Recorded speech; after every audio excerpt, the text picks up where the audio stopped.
제가 이거는 뭐냐면 언더스탠딩에 한 싱가포르 국립대학교 교수님이 나와서 싱가포르 주택 정책에 대해서 굉장히 찬사의 느낌으로 얘기를 하시더라고요. 일단 좀 말씀드리려고 주제를 준비해 왔는데 그분이 일단은 말씀한 걸 기준으로 해서 얘기를 하고 제가 반론을 제기를 할 거예요. 일단 제 요지를 말씀을 드리면 싱가포르라는 나라 특성이 그런데 싱가포르라는 나라는 가보신 분들은 너무나 잘 아시겠지만 서민들이 살아갈 수가 없는 곳이에요. 거기는 그냥 정말 의식주만 해결해주는 수준으로 하는 거지 그 사람들이 자산의 축적이나 여러 가지 계층 이동이나 이런 걸 꿈꾸면서 살지 않습니다. 싱가포르에 가 있는 친구들도 다 그 얘기를 하고 이 주택과 관련해서도 다 비슷한 얘기를 해요.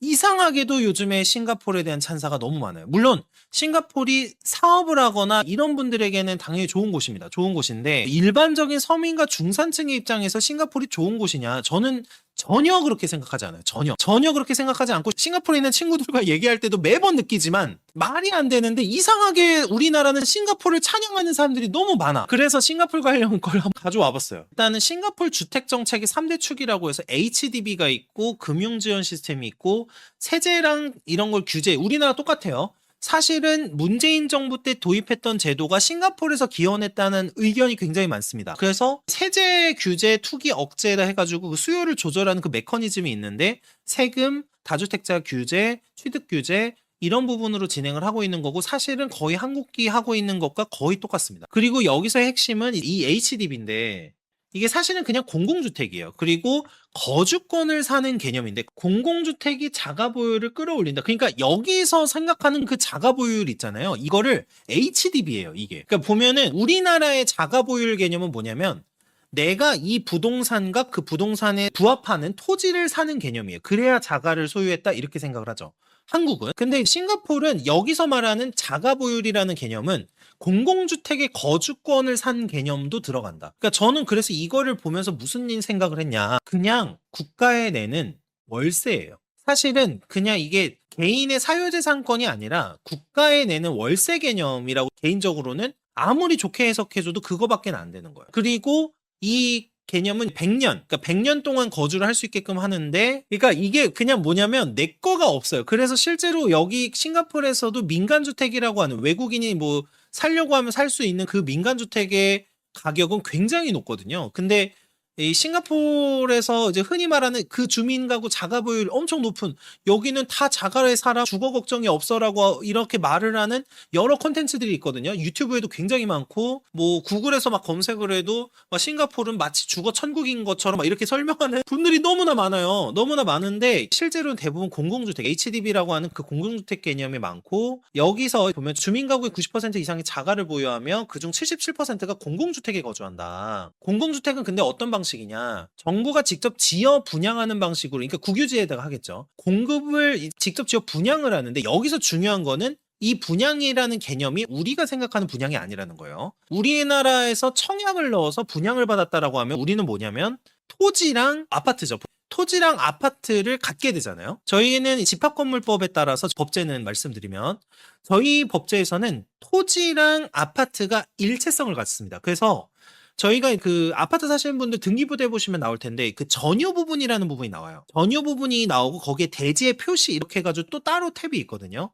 그게 무슨 말이냐면은 물론 내가 당장 이 땅만 해가지고 따로 팔 수는 없어. 그렇지만 기본적으로 우리나라의 아파트 개념, 집합 건물에 대한 개념은 뭐냐면 토지랑 그 건물 이 두 가지를 소유하는 거고요. 저희가 실제로 경매에서 감정을 받으면 그래서 감정평가에 어떻게 평가가 되냐. 아파트를 감정평가하면은 아파트의 토지 가격과 아파트의 건물 가격을 따로 감정을 해서 합산을 합니다. 그리고 집합건물법에서는 일체 사용이라고 해가지고 내 아파트, 그러니까 건물만 팔 수 없게 해놨어요. 그러니까 항상 아파트를 매도한다는 뜻은 강제적으로 법에서 토지와 건물을 같이 파는 개념이에요. 이것 때문에 경매에서도 굉장히 논점이 나오거나 판례가 나왔던 부분들이 많이 있는데 어쨌든 이 부분에 대한 개념이에요. 근데 여기서 지금 싱가포르에서 나오는 얘기, 싱가포르에서 하고 있는 정책의 본질은 땅이라는 것 자체를 주지 않습니다. 그리고 거주권에 대한 개념을 마치 자가 소유인 것처럼 얘기를 해요. 그래서 이 부분에 대해서 이 자가 보유율이라는 것 자체가 사실은 우리나라가 생각하는 그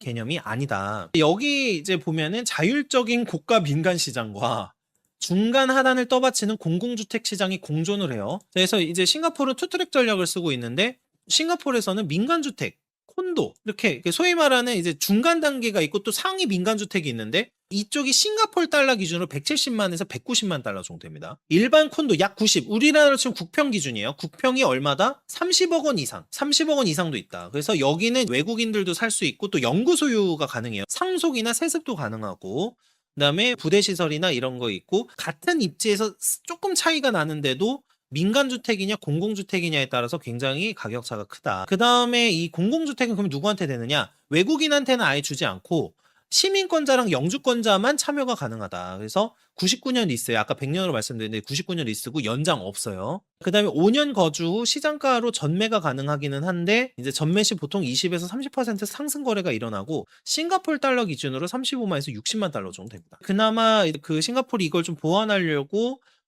CPF라고 하는 중앙연금기금을 활용해서 주택 구매를 지원한다. 근데 사실 우리나라도 이런 비슷한 걸 하죠. 뭐냐면 청약제도 자체가 이런 제도예요. 그쵸? 아시는 분들 다 아시겠지만 우리나라에서 이야기하는 그 선분양제도나 청약 관련 제도도 사실은 그 청약 부금 같은 거를 통해서 주택에서 기금 같은 거를 마련해서 기금을 운영하는 거거든요. 이걸 통해서 여러 가지 사업도 하고 이런 여러 가지 건설이나 이런 걸 하는 건데 그래서 뭐 저는 막 그렇게 이질감이 드는 정책들은 아니긴 했어요. 근데 CPF는 근데 뭐냐? 싱가포르는 아시겠지만 의료도 강제저축하고 막 이런 느낌 있잖아요. 우리나라도 건보료 걷는 것처럼.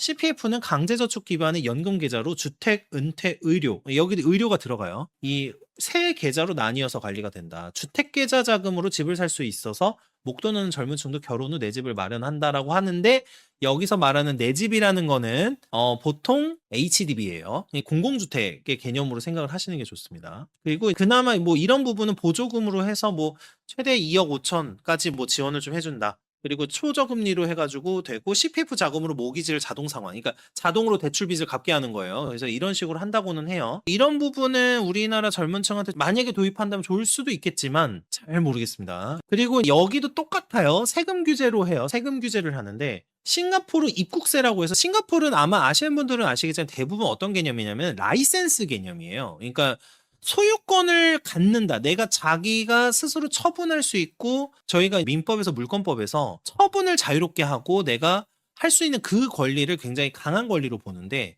싱가포르에서는 사실 그런 쪽보다는 권리가 대부분은 일시적으로 사용할 수 있는 권리거나 라이센스 같은 개념이에요. 그래서 외국인 같은 경우에도 60% 추가 취득세를 하고 어떤 이제 표현에서는 싱가포르 입국세 수준이다 이렇게 표현을 해요. 다주택자도 추가 취득세가 있어요. 추가 취득세. 양도세는 없는데 여기 싱가포르는 다주택자 추가 취득세가 있어서 이제 두 번째 주택부터는 20% 계속 이제 내게 되는 거죠. 그다음에 비실거주자 보유세. 우리나라의 그 비거주 1주택자 그런 느낌이라고 생각하시면 되는데 비실거주자 보유세 같은 경우에도 이제 10에서 한 30%다 이렇게 돼 있고 실거주자 보유세는 한국보다는 낮은 수준이고 투자가 아닌 실거주를 장려하기 위함이다라고 해서 이게 딱 보시면 아시겠지만 싱가포르에서 하고 있는 게 딱 그거예요. 지금 현 정권에서 도입하려고 하는 그런 느낌의 제도긴 해요. 저기 이 교수님이 이제 자신이 정리를 했을 때는 이런 식으로 주거 사다리로 표현을 했어요. 공공임대에서 시작을 해가지고 HDB 자가, 그러니까 이건 99년이라고 아까 말씀드렸죠. 99년 사용권을 거래를 하는 거고 중간에 계층 뭐 브릿지로도 거쳐갈 수 있는 EC라는 걸 거쳐가서 민간주택으로 가는 게 주거 사다리다라고 하는데 그리고 이거를 이 교수님은 뭐라고 얘기를 하시냐 이걸 통해서 양극화가 완화된다고 설명을 해요. 근데 이제 저는 전혀 이렇게 생각하지 않고 실제로 싱가포르에 있는 지인들과 얘기를 할 때도 싱가포르에 있는 지인들도 뭐라고 하냐면 이 정책으로 인해서 주거 사다리가 박살이 났다고 얘기를 한 적이 많았었어요. 일단은 이게 뭐냐면 수요가 완전히 양쪽으로 분산된 거지 이게 계층 사다리 역할을 하는 건 아니거든요. 공공임대랑 HDB 자가는 쫙 아래쪽으로 빠지고 EC랑 민간주택은 쫙 위로 올라가는 그런 구조가 될 가능성이 매우 높아 보이는데 그래서 여기를 보시면은 이제 부유층은 민간으로 중저소득층은 공공주택으로 그래서 저는 이번에도 또 느끼지만 사실 고소득자 그다음에 고자산가층은 원하는 건 결국에 내 자산의 영속 내 어떤 핏줄의 번영이에요. 그러니까 이게 민간주택 같은 경우는 아까도 말씀드린 여기는 상속도 가능하고 매매가 가능하다고 말씀을 드렸는데 이 중산층 또는 부유층은 매매 소유권을 갖고 싶고 이걸 처분하고 싶고 있고 처분하고 싶을 때 처분을 할 수 있고 자녀에게 물려줄 수 있고 이걸 원하는 거고 HDB 자가나 공공임대에 들어간다는 건 이건 뭘까요? 부의 사다리는 안 되고 부의 이전, 상속 이전 이런 것도 안 되는 곳에 들어가는 거예요. 근데 이게 지금 정확하게 한국이 쓰고 있는 정책과 유사하거든요. 제가 그래서 사실 임대주택에 대해서 되게 좀 비판적으로 말씀드릴 때가 많았던 게 이게 어떤 개념이냐면 내가 정말로 잘 살고 싶고 돈을 벌고 싶고 하면은 항상 소유권을 갖는데 신경을 써야 된다고 생각을 해요, 저는. 소유권을 취득하는 거. 이용권이 아니라. 저는 그렇게 생각을 해요. 이용권이라는 거는 결국에 이용이라는 개념이니까 월세를 내는 거예요. 세금을 내거나 이용료를 내는 개념이 되는 거고 항상 소유권을 갖는데 신경을 쓰는 사람이 돼야지 저는 좀 잘 될 가능성이 높다고 생각을 하는데 그게 회사 주식이든 부동산이든 어떤 거든 그러니까 그렇다고 생각을 하는데 이용권을 사고 판다거나 이용권에 대해서 계속해서 무언가 돈을 쓰고 있다면 사실은 조금 돈을 모으기가 어렵다고 보는 입장이에요. 그러니까 구독제 인생이 되는 거예요. 저는 사실 하나 말씀드리고 싶은 게 저는 넷플릭스나 이런 것도 구독하지 않아요. 저는 어떤 식으로 하냐면 어떤 영화가 특정 영화가 보고 싶어요. 그러면은 그 영화를 그냥 5,000원이나 이런 거 주고 결제해서 봐요. 저는 그런 사람이거든요. 그냥 그것만 딱 보고 싶으면 그것만 결제를 해요. 그리고 제가 넷플릭스에서 어떤 딱 영화가 넷플릭스에만 나오는 게 있잖아요. 그게 딱 보고 싶었어. 그러면 저는 어떻게 하냐면 한 달 구독을 했다가 한 달 구독 눌렀다가 바로 구독을 결제한 날 바로 취소해요. 그러면 한 달 정도만 딱 쓰고 끝나거든요. 저는 이용권의 개념을 별로 좋아하지 않아요. 물론 넷플릭스 볼 시간이 많진 않아요. 근데 가끔 저도 보고 싶은 영화가 있잖아요. 보고 싶은 영화가 있기 때문에 그러니까 저는 딱 이 개념을 보고 마치 거주권이 구독 개념으로 쓰고 있다는 생각이 많이 들었어요. 왜냐면 실제로 구독권을 또 사고 파는 사람들도 있잖아요. 사실 그렇잖아요. 여러 사람이 같이 한 아이디를 공유하는 경우도 있고 또 구독이나 이런 부분을 이렇게 좀 해서 이렇게 사실 일종의 사고 파는 사람들도 있잖아요. 그 사이트도 있고 약간 그런 게 떠오르더라고요, 저는. 그리고 본질은 되게 멋있게 이렇게 써놨지만 본질은 뭐다? 국가에서 국유지에 살게 해주는 권리니까 월세 내는 것 뿐이야. 월세를 자가처럼 한꺼번에 내고 사는 개념일 뿐이다라고 저는 생각을 해요. 사실 그냥 그게 본질이지 이걸 되게 멋있게 표현해 놓으니까 이런 주거 정책은 정말 훌륭하고 맞아 소프트웨어도 구독제로 가는 게 저는 그게 싫어요.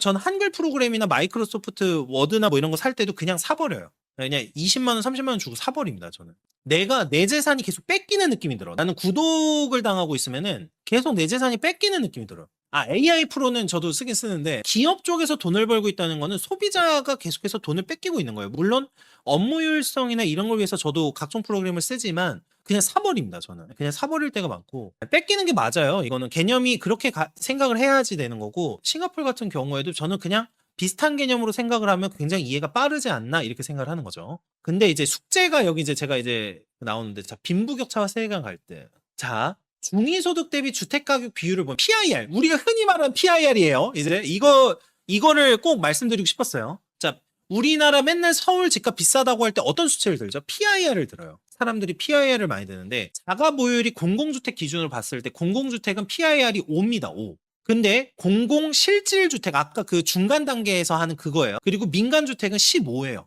15가 넘어. 이 공공주택은 제 생각에 제 개념에선 자가가 아니에요. 자가가 아니고 뭐냐? 월세예요. 월세를 일시납하는 것뿐이야. 월세를 일시납하는 것뿐이니까 싱가포르의 PIR이 한국보다 낮다라고 이야기를 하는 사람이 있다면은 말이 안 되는 거예요. 저는 이거는 빼고 봐야 된다고 보는 입장이고 여기 민간주택만 놓고 봤을 때는 15.6이니까 우리나라랑 비슷하거나 여기가 조금 더 높아요. 자 그래서 중산층의 벽을 보면은 이게 진짜 슬픈데 민간주택의 PIR이 15.6이에요. 그래서 중산층의 민간주택 접근은 사실상 불가능합니다. 왜냐면 돈을 한 푼도 안 쓰고 15년을 모아야 돼. 물론 아까 뭐 연금에서 약간의 돈이 나올 수도 있고 하긴 하지만 자, 상위 20% 계층만 6에서 7년치 소득으로 진입이 가능해. 그러니까 소위 말하는 그 싱가포르에서도 돈 잘 버는 상위 20%는 접근이 가능할 수 있는데 일반적인 사람들이 민간주택을 들어갈 수 있느냐 못 들어간다는 거죠. 그 다음에 세대 간 충돌 젊은 세대는 여기도 똑같아요. 젊은 세대는 뭐라고 생각하냐면 주택이 unaffordable하다.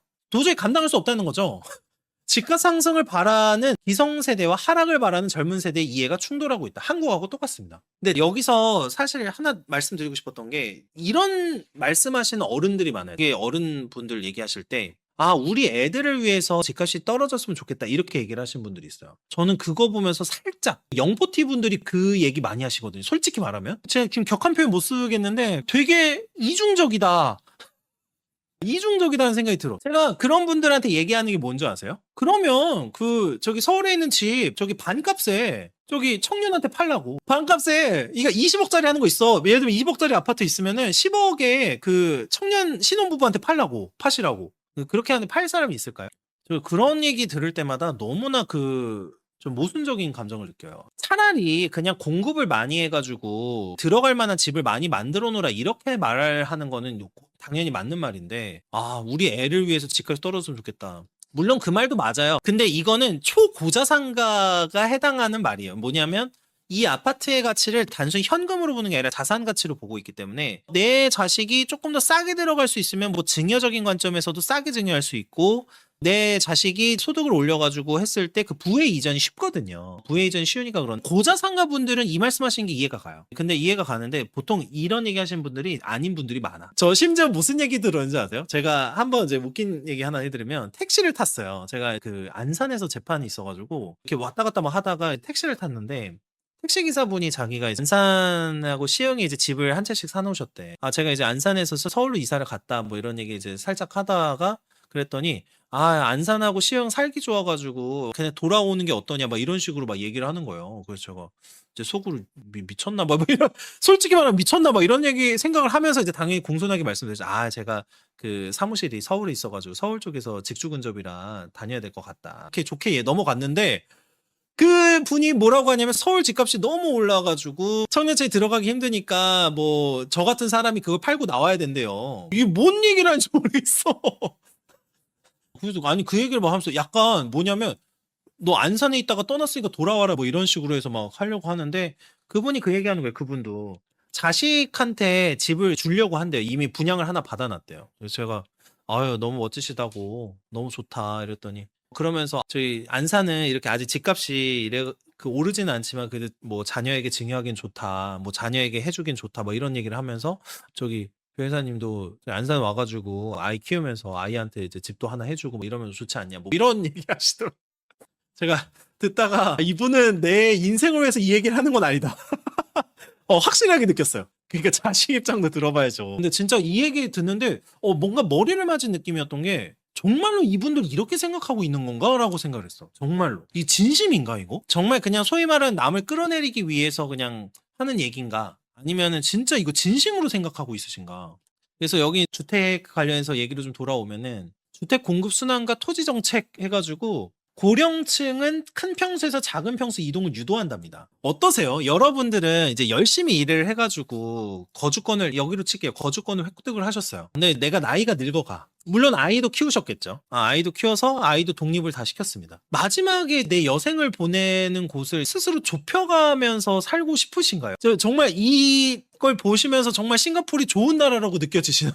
나는 이해가 안 가요, 이게 지금. 그러니까 이거를 제가 이거 너무 그 언더스탠딩 영상 보면서 내가 이걸 다뤄야겠다 생각했던 게, 이 교수님이 이걸 굉장히 좋게 얘기를 했어요. 그래서 이걸 통해서 공급순환을 유도를 한다는 거예요. 노인층이 그러니까 작은 평수로 이동하게끔 해서 소위 말하는 신혼부부가 그 거주권 HDB 같은 거를 들어가게끔 하겠다는 거거든요. 근데 저라면 이런 사회에서 살면 더 열심히 살아서 민간주택을 사고 싶을 거야. 아니 이게 사람이 의식주가 기본인데, 내가 나이 들어가지고 내가 원래 살던 집에서 살고 싶지. 그리고 이거를 이제 또 그 교수님은 좋게 표현을 하시면서, 국토를 정부가 90%를 소유하고 있기 때문에 공급 조절에 굉장히 용이하다라고 얘기를 해요. 물론 뭐 그 부분은 맞을 수 있어요. 국가 주도의 건설과 국가 주도의 공공시설 인프라, 이런 것들에 대해서는 정책을 할 때 좀 쉬운 부분이 있겠죠. 물론 싱가포르는 또 도시국가니까 되게 작아서 그런 것도 있고, 그러니까 국가의 토지를 사용하는 데 있어서 좀 제한을 훨씬 더 한국보다 많이 걸 수는 있겠죠. 워낙에 땅이 좁으니까. 근데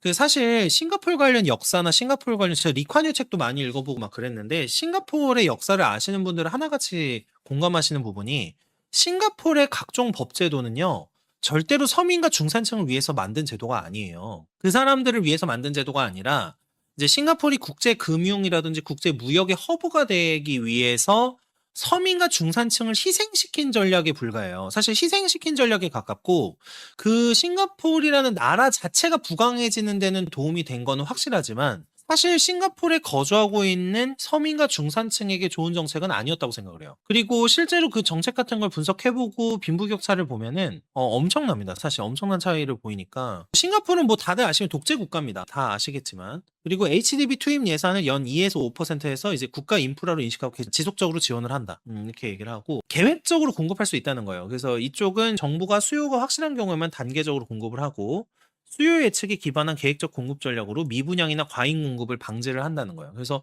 사실은 이 주택 정책과 관련해서는 싱가포르는 주택 정책과 관련해서는 전 사회주의 노선이라고 봐요. 네, 사회주의 노선이라고 보고 금융이나 이런 부분은 본인들의 나라가 살아남고 경쟁력을 확보하기 위해서 소위 말하는 돈의 흐름을 우리가 가져오기 위해서 개방을 하고 여러 가지 좀 제도적으로 보완한 부분들이 있지만 사실 주택 정책과 관련해서는 사실 공산주의 또는 사회주의 정책에 가깝다라고 봅니다, 저는. 리카뉴 정책은 리카뉴 관련 책들 읽어보시고 논문 같은 싱가포르 관련 논문들도 살펴보시면 너무 잘 나와요. 이게 사실 영어로 된 논문만 볼 수 있으면 너무 양질의 논문을 볼 수 있기 때문에. 근데 거기서 각종 분석하는 논문들을 보면은 그러니까 싱가포르이 국가 경쟁력을 높이기 위한 정책인 거지 이게 서민과 중산층이 다 같이 잘 먹고 잘 살자 만든 정책은 아니라는 거죠. 근데 이상하게 요즘에는 싱가포르를 마치 되게 낙원처럼 옛날에 북유럽 모델처럼 생각을 해요. 그러면 한국은 왜 이 정책이 안 될까에 대해서 저는 생각을 하는데 민간 소유이기 때문에 안 되는 것도 있고 사실 이 정책이 서민이나 중산층에게 양질의 주거를 공급하는 정책도 아니다. 대다수들 싱가포르 그렇죠. 사실 그렇기는 해요. 당연히 그 부분에 대해서는 저도 알지만 아시잖아요. 저도 제가 성장 배경이 있었고 이게 하면서 느낀 게 있는데 살아오면서 정말로 내가 조금 더 나은 삶을 살고 싶어하는 사람들이라면 저는 싱가포르에서 사는 걸 권하진 않거든요. 그러니까 그런 사람들이면 한국에서 열심히 노력하는 게 맞다고 생각을 해요. 그 말씀 많이 드리는 거죠. 근데 이제 싱가포르의 정책을 한국으로 가져오게 되면은 과연 소위 말하는 노력을 통해서 계층을 어느 정도 이동을 할 수 있는 부분에 기여를 할 것이냐 저는 오히려 반대로 기여가 안 될 거라고 생각을 하는 거죠. 그 다음에 이제 싱가포르는 독재이기 때문에 정권과 무관한 일관된 장기 비전을 가질 수가 있어요. 근데 한국은 매번 정권이 교체될 때마다 부동산 정책이 바뀌죠. 유연한 개발과 해외 유치라고 민간 협력을 얘기를 하는데 저는 뭐 이 부분은 뭐 그냥 적당히 뭐 넘어가고요. 한국은 이제 낮은 신뢰로 투자 유치가 난항이다. 그게 아니라 외국 기업들 입장에서는 한국의 임대차 시장이 아직까진 큰 돈이 되지 않았었기 때문에 저는 안 들어왔다고 생각을 해요. 그래서 이분은 이런 얘기를 해요. 핵심은 용적률 상향이 아니라 신뢰, 일관성, 민간 협력의 유연성을 확보하는 것이다. 그러니까 주택 공급과 관련해서 공급을 늘려야 된다는 측에서 보통 뭐 정비 사업이나 재개발, 재건축, 정비 사업 등의 그런 거를 진행을 할 때 공급량을 늘려야 되려면 사실은 용적률 상향을 제한을 풀어줘야 된다. 용적률을 좀 더 풀어줘야 된다. 이런 얘기를 많이 하잖아요. 그래야지 세대수를 늘릴 수 있고 더 높은 층으로 갈 수가 있으니까. 근데 이게 중요한 게 아니라 이분은 이렇게 분석을 해요. 신뢰, 일관성, 민간 협력이 중요하다. 그러니까 이분은 기본적으로 마인드가 국가가 이런 걸 진행하고 일관성 있게 진행하는 게 주거 정책을 해결할 수 있는 방법이라고 생각을 하시는 것 같아요. 저는 그렇게 보진 않지만. 그래서 싱가포르가 집값을 잡은 법 저는 못 잡았다고 봐요. 이분이 설명을 했기 때문에 써놓긴 했는데 못 잡았어요. 제가 봤어요.